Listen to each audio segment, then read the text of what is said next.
दोस्तों, आज का विषय बहुत ही महत्वपूर्ण है। आज हम ये देखेंगे कि आखिर क्यों खिलजी ने विश्व प्रसिद्ध नालंदा यूनिवर्सिटी नालंदा विश्वविद्यालय को ख़त्म कर दिया।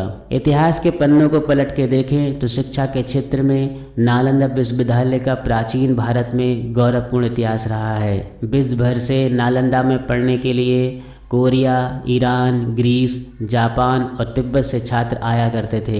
यहाँ तकरीबन 10,000 छात्रों की संख्या थी, जबकि 2,700 अध्यापक उस समय में लिटरेचर, एस्ट्रोलॉजी, लॉ, इतिहास और मैथ्स जैसे विषयों को पढ़ाया करते थे। 800 साल तक इस यूनिवर्सिटी का अस्तित्व रहा और 800 साल के बाद बख्तियार खिलजी ने नालंदा विश्वविद्यालय को हमेशा के लिए ख़त्म कर दिया। ज्ञान का भंडार कहे जाने वाले नालंदा विश्वविद्यालय को क्यों और कैसे हमेशा के लिए दफन कर दिया, आइए जानते हैं।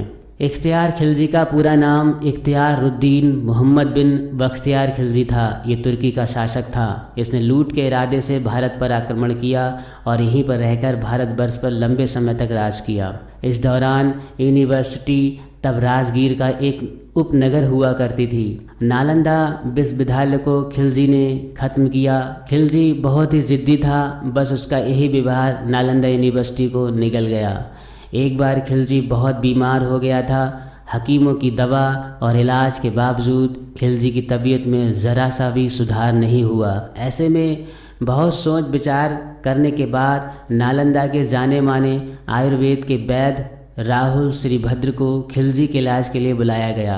दिमाग से बहुत ही अड़ियल होने के कारण खिलजी ने सीधे दवाई लेने से मना कर दिया, तो राहुल श्रीभद्र द्वारा खिलजी को बस कुरान की किताब से कुछ पन्नों को पढ़ने के लिए कहा गया।